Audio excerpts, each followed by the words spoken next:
कहानी शुरू होती है और हम एक बूढ़े स्पार्टन को देखते हैं जो कि एक पहाड़ के ऊपर नवजात बच्चों को चेक कर रहा होता है। वो कंबल हटाता है और एक वाहियात से हरे बच्चे को देखता है जो कि उसे कहता है कि क्या आप मेरी मम्मी हो, क्योंकि मुझे आपकी चूची से दूध पीना है। अब ये देखते ही उस बूढ़े के दिमाग का भांग भोसड़ा हो जाता है। इसके बाद वो वहाँ पर एक लड़की को देखता है जिसको वो एंजेलिना जोली और ब्रैड पिट को गिफ्ट में दे देता है। इसके बाद वो फिर से कंबल उठाता है, लेकिन इस बार उसे एक ऐसा बच्चा मिला था जो दाढ़ी और सिक्स पैक्स के साथ पैदा हुआ था। अब ये देखकर वो बूढ़ा खुश हो जाता है क्योंकि ये ही एक असली स्पार्टन था। वो उस बच्चे को अपने पास रख लेता है और उसका नाम लियोनिदास रखता है।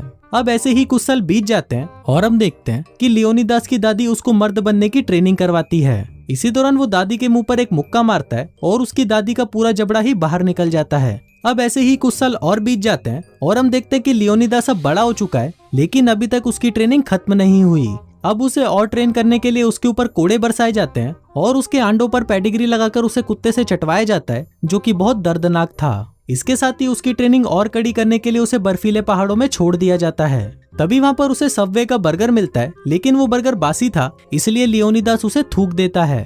फिर कुछ देर बाद वहाँ पर उन पहाड़ों में रहने वाला सबसे खतरनाक जानवर पेंगुइन आता है, जो कि इंसानों को मारने में 1 सेकंड का भी टाइम नहीं लगाता था। लेकिन इस बार वो लियोनिदास के सामने चूतियों की तरह नाचने लगता है, जिसका फायदा उठाकर लियोनिदास उसे मार डालता है। इसके बाद लियोनिदास उस पेंगुइन की खाल को पहनकर अपने महल में वापस आता है, क्योंकि अब वो वहाँ का राजा बन चुका था। वहीं सभी लोग उसके सामने सर झुकाकर उसका सम्मान करते हैं। तभी वहाँ पर चूसली आती है और उसके लिए डांस पेश करती है।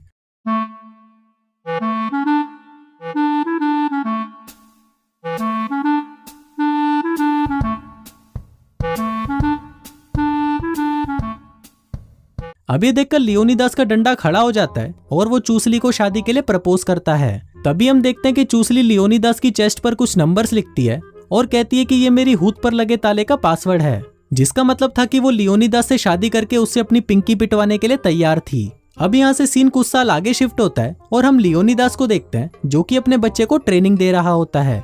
वहीं चूसली भी खड़ी होती है, जो कि बाप और बेटे को साथ में ट्रेनिंग करते हुए देख बहुत खुश होती है। तभी वहाँ पर लियोनिदास का सेनापति आता है और कहता है कि महाराज आपसे मिलने कोई दूत आया है। फिर लियोनिदास उस दूत से मिलने जाता है और उसके होठों पर किस करके उसका वेलकम करता है। वहीं दूत को उसकी ये हरकत बहुत गंदी लगती है और वो लियोनिदास को कहता है कि भोसड़ी के ये क्या बकचोदी है।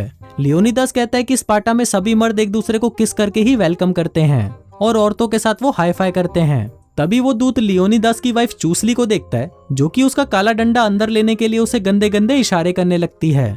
इसके बाद लियोनिदास उसका हाथ पकड़कर उसे मौत के कुएं के पास ले जाता है और उससे पूछता है कि तुम यहाँ पर क्यों आए हो। इसके जवाब में दूत उसे कहता है कि उसे पारसी राजा जायरस ने भेजा है, जो कि बहुत ज्यादा शक्तिशाली है और इस दुनिया पर राज करना चाहता है। इसलिए वो चाहता है कि लियोनिदास बिना युद्ध करे हार मान ले और उसके सामने घुटने टेक दे। साथ ही वो उसे ये भी कहता है कि महाराज ने ये भी कहा है कि वो तुम्हारी औरतों को बहुत खुश रखेगा और उन्हें नाइकी के शूज पहनाएगा। अब ये सुनकर लियोनिदास बहुत दुखी होता है और अपनी प्रजा की तरफ देखने लगता है।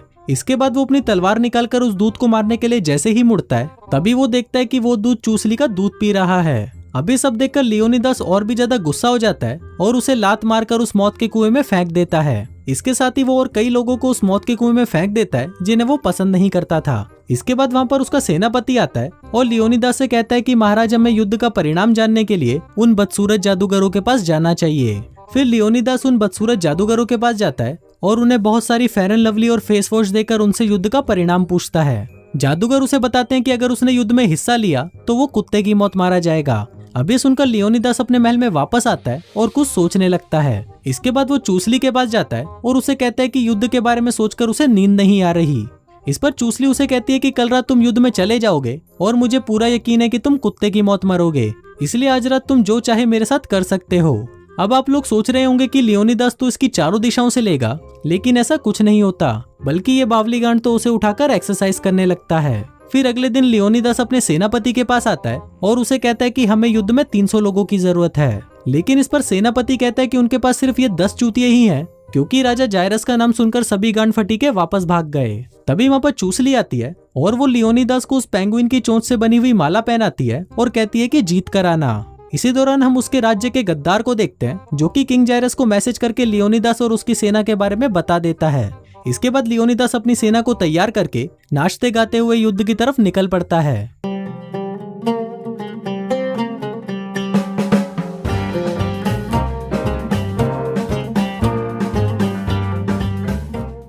इसके बाद वो लोग उस संकरे रास्ते तक पहुंच जाते हैं जहां पर वो किंग जायरस की सेना को आसानी से हरा सकते थे, लेकिन इतना लंबा सफर तय करके वो लोग थक चुके थे, इसलिए वो लोग फ्रूटी और कोल्ड ड्रिंक पीने लगते हैं। तभी वहां पर पर्शियन सेना भी पहुंच जाती है और उसका सेनापति लियोनिदास को हार मानने के लिए बोलता है, लेकिन लियोनिदास बिना युद्ध करे ऐसे ही हार मानने से साफ मना कर देता है।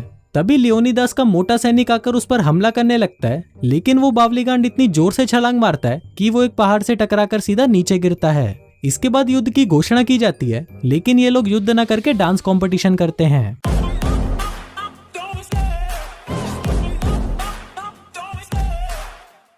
I love the chase and the hunt and I set the pace when I'm running. I always take what I want and I always give it 100. Don't need a bank, no I'm funded. Play the game like it's nothing. I'm always thankful for something. Don't take for granted, stay humble. Now wake up, it's time to look. अब यहाँ पर ये competition Leonidas की सेना जीत जाती है, जिसके बाद वो पर्शियन सेना को पहाड़ से धक्का देकर मार डालते हैं और इस जीत की खुशी में वो बियर की बोतलें खोल लेते हैं और सेलिब्रेट करते हैं।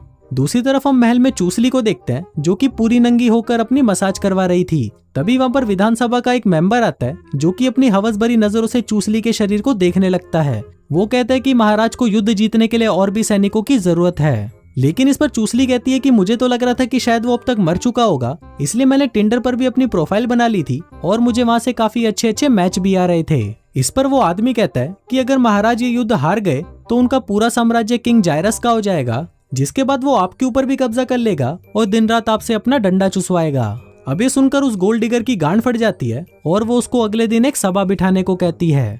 दूसरी तरफ हम लियोनिदास को देखते हैं, जिसके पास किंग जायरस आता है, जो कि दिखने में बहुत घटिया था और उसकी हरकतें भी उसी की तरह घटिया थीं। इसी दौरान जब वो अपने रथ से नीचे उतर रहा होता है, तभी वो गिर जाता है, जिस वजह से वो अपने एक सैनिक को जान से मार डालता है। इसके बाद किंग जायरस लियोनिदास को लड़कियां और दारू का लालच देकर उसे युद्ध में हार मानने को कहता है, लेकिन लियोनिदास हार मानने से मना कर देता है। तभी किंग जायरस अपने सबसे खतरनाक योद्धाओं को भेजता है और फिर ये दोनों यहाँ पर शायरियां बोलने का कंपटीशन करते हैं। सबसे पहले किंग जायरस की सेना बोलती है, आएंगे तेरी ही गली में चाहे देर क्यों ना हो जाए, आएंगे तेरी ही गली में चाहे देर क्यों ना हो जाए, मारेंगे स्पार्टा वालों की ही गांड चाहे जेल क्यों ना हो जाए। इसके बाद मोटे की बारी आती है और वो कहता है, हम वो आशिक हैं जो सुबह को शाम बना देते हैं, छोटी छोटी मुसम्मियों को आम बना देते हैं, हमसे पंगा ना ले ओ भोसड़ी वाले, हम वो हैं जो छोटी सी दुकान को भी गोदाम बना देते हैं।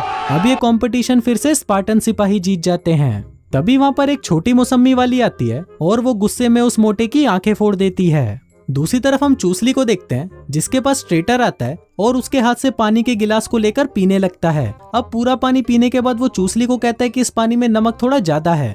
चूसली कहती है कि तुमने जो अभी पिया वो पानी नहीं बल्कि मेरा मूत है। इसके बाद वो ट्रेटर से कहती है कि मेरे पति को युद्ध में सैनिकों की जरूरत है और उनके लिए मैं कुछ भी कर सकती हूँ। जिसके बाद वो उसके सामने अपने पूरे कपड़े उतार देती है। अब ये देखकर ट्रेटर जैसे ही उसकी लेने उसको हाथ लगाता है, तभी उसका शीघ्र पतन हो जाता है, क्योंकि उसका छोटा पप्पू बहुत कमजोर था। अगले दिन हम देखते हैं कि विधानसभा के सभी सदस्य एक जगह पर इकट्ठा हो गए हैं। जिसके बाद वहाँ पर चूसली आती है और अपना अश्लील डांस दिखाकर उन सबके घोड़े खड़े कर देती है। वो कहती है कि मेरे पति को जंग में सैनिकों की जरूरत है, लेकिन तभी वहाँ पर ट्रेटर आता है और वो कहता है कि ये कोई रानी नहीं बल्कि झांटों की सौदागर है। अभी सुनकर चूसली को गुस्सा आ जाता है और वो वैनम बन के ट्रेटर को मिट्टी में मिला देती है। वहीं एक सांसद को ट्रेटर का मोबाइल मिलता है, जिसको देखकर वो लोग समझ जाते हैं कि ट्रेटर एक देशद्रोही था। जिसके बाद वो चूसली की मदद करने के लिए तैयार हो जाते हैं। दूसरी तरफ हम एक सैनिक को देखते हैं जो कि उछलता हुआ लियोनिदास के पास आता है और उसे कहता है कि किंग जायरस को हमारे इस खुफिया रास्ते के बारे में पता चल चुका है और वो किसी भी वक्त अपनी 1 लाख लोगों की सेना लेकर यहाँ पर आता ही होगा।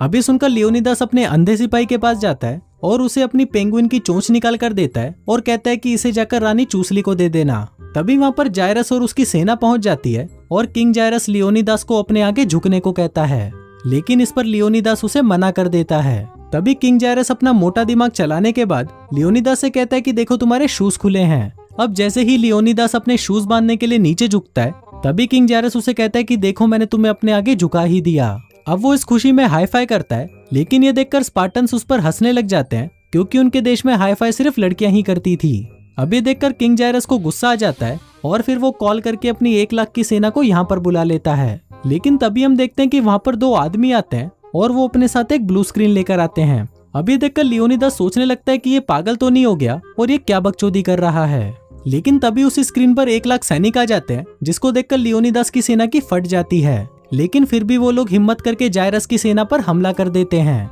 अब किंग जायरस को अपना अंत नजदीक आता दिख रहा था, इसलिए वो भागकर अपनी कार में बैठता है और उसको एक रोबोट में बदल देता है। अब जैसे ही वो स्पार्टन्स पर हमला करने के लिए आगे बढ़ता है, तभी उस रोबोट की तार निकल जाती है, जिससे उसकी पावर चली जाती है। अब वो रोबोट सीधा स्पार्टन की सेना के ऊपर गिर जाता है, जिसमें राजा लियोनिदास के साथ उसकी पूरी सेना मारी जाती है। दूसरी तरफ वो अंधा सिपाही भी चूसली के पास पहुंच जाता है और ये कंफर्म करने के लिए कि वो लड़की चूसली ही है, वो उसके संतरे दबाता है और उसे राजा की दी हुई पेंगुइन की चोंच दे देता है। और इसी के साथ ही ये फिल्म यहीं खत्म हो जाती है।